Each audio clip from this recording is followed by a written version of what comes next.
Today we are taking great leaps forward in the progress of this bass guitar. In fact, over the next 2 videos we'll be complete with major construction. And then we can get started with the finish work and the wiring. So stick with me through the intro and we'll get right into it.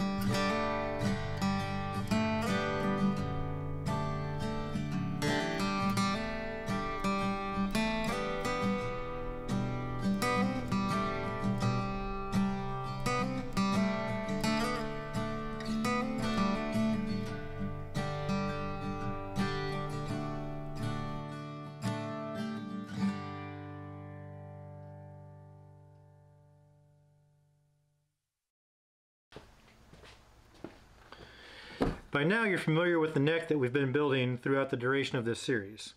This is the first chance you've had to see what the body will look like. Here I have a prototype cut out of MDF. This is the actual shape and size of what you can expect the body to be. Now the body is made out of 4 parts. It's got these wings on the back, which will be attached to the neck like so. And then the top will go on top, tying everything together. But first, we've got to remove about a 1/2 inch material from the neck here. And this is a representation of that material that we are removing. So we'll remove a 1/2 inch of material from this guitar neck. And these wings will be the exact level of what's left. And we can add the top, tying everything together. So that's the first of today's tasks, is to remove a 1/2 inch of material from the guitar neck with the CNC machine. I've already got the aluminum screwed onto the side of the neck to help us hold it down to the bed of the CNC machine. Next thing we're going to do is shape the back of the neck to that nice C shape that fits in the palm of your hand. So we got to remove this backer support board, and then we're going to start taking material off with a Spokeshave. Now the CNC machine is all set and ready to go. I'm going to go ahead and hit start here in a minute.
Step out here out of the noise.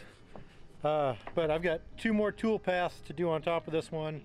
The first one is just cutting out the 1/2 inch of material to be removed, and then we've got to remove the area underneath the pickups, and then a wiring channel that goes between the two. Real simple stuff.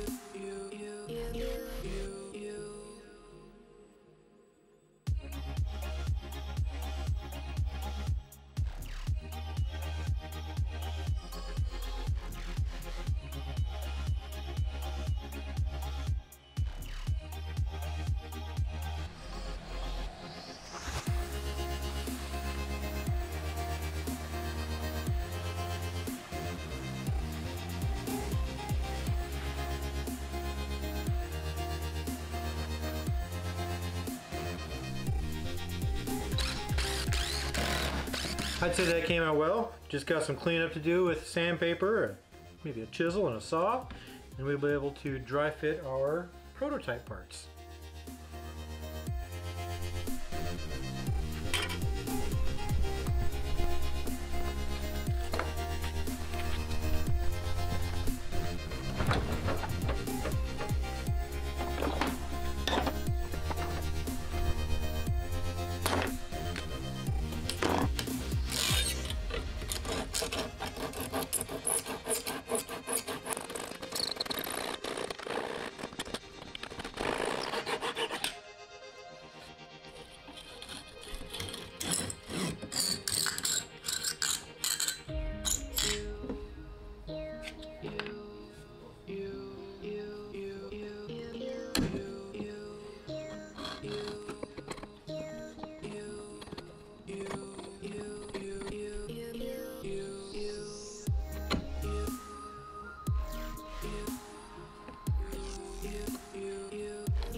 And now for the dry fitting of the prototype part.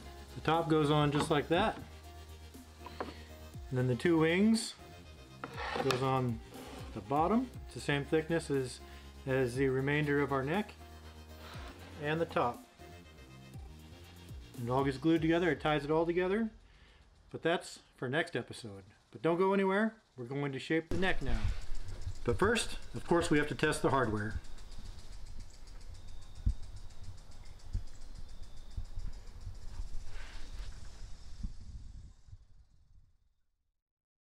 The last major piece of construction that we have to do to this neck is to put the curve on the back of the neck, the part that fits inside your palm. But before we do that, we're going to have to take off this piece of wasteboard that we have on there to keep everything level while we work on it. And we're just going to do that on the bandsaw, and we're going to whip that off real quick.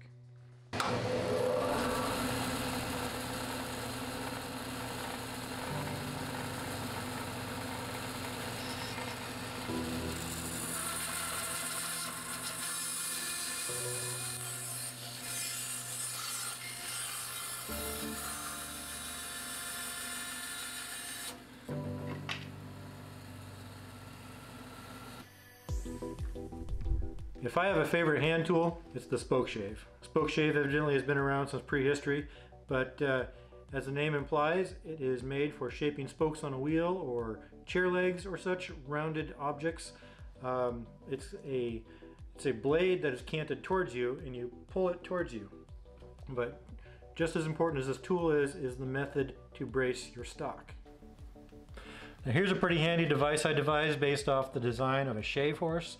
A shave horse, and this device here is a way to brace your work as well as keep it steady. The way this works is this is my support that bolts to my bench. I'm going to take my guitar neck, put it underneath this lever here, and then down here I can put my weight on this, and it pulls down on this, which pulls down on the lever, which holds my piece in place. I've also got a shallow wall here to keep things steady, so I can put my hip into it as I work. So I'm going to show you the demonstration of how that works right now. So here is the Spokeshave with the cutting surface pointing down. I'm going to draw it to me.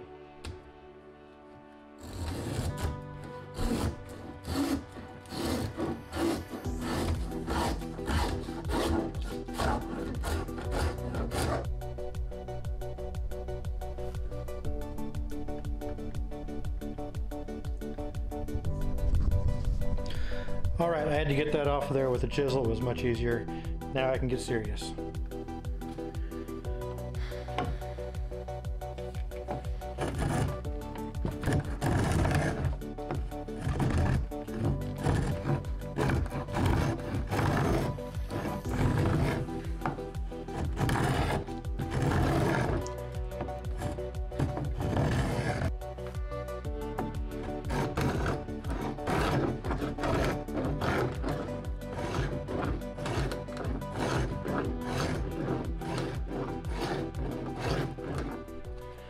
Okay, I just sharpened the blade. It's amazing what a sharp tool will do for you.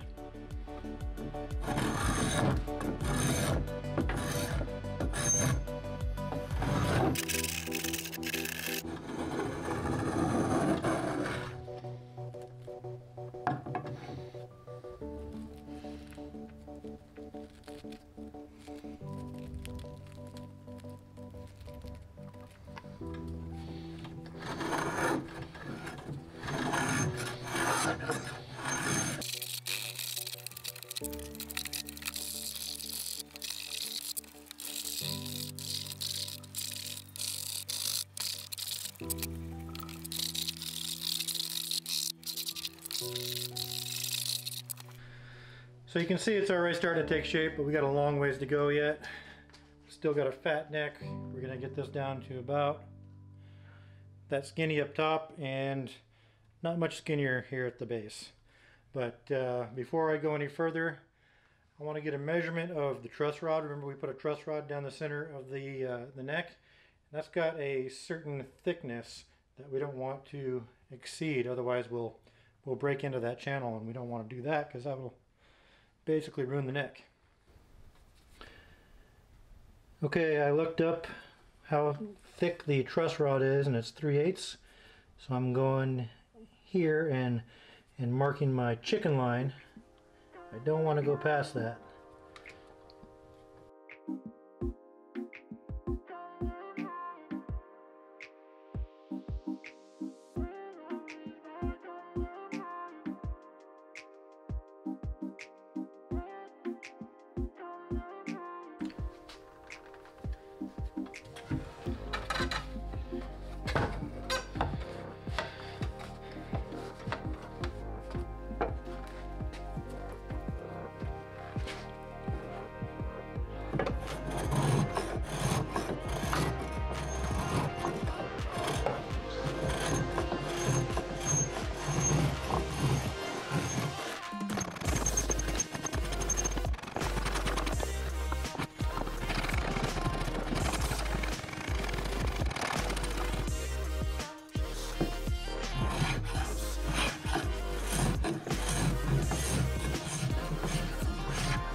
You also want to mind your center line. You want to keep that cresting all at the same consistency when you're making your curve over.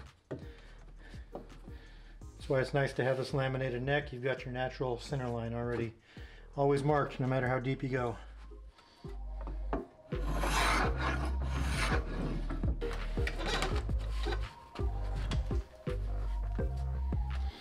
going to put some masking tape on the face of this to help protect it.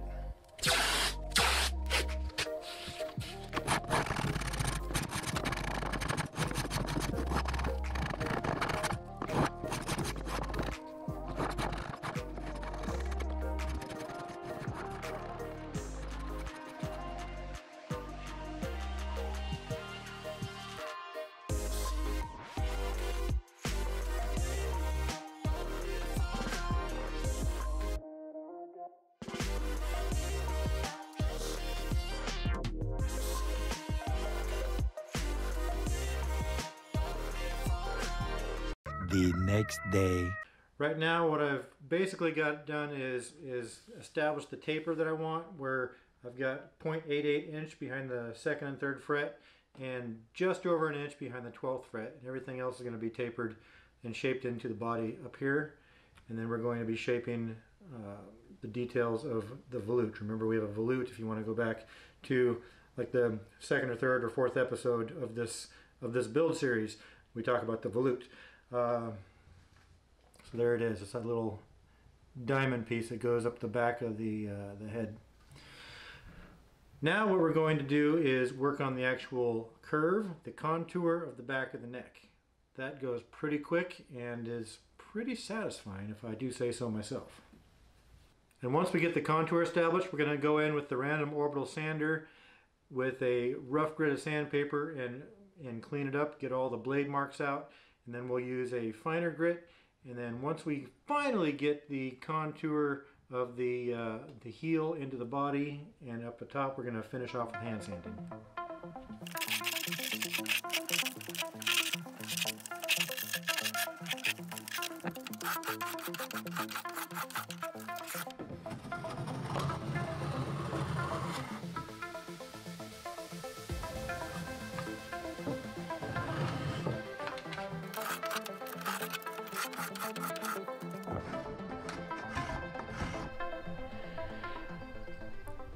Now this all comes off real fast. What you see I'm doing here is I'm shaving the corner off and establishing my depth here. Again, this is the front, this is the back, obviously. I'm establishing the depth of, or the boundary of where that roundover is going to start. So as soon as I get this taken down a little bit further, I'm going to start rounding everything and we're going to have our final contour. Hey, if you're still with me at this point in the video, thank you so much. I really do appreciate it, but the video is getting a little too long. I'm gonna have to break it up into 2 parts. So if you're enjoying this phase of the build, say so in the comments, and stay tuned for the next part.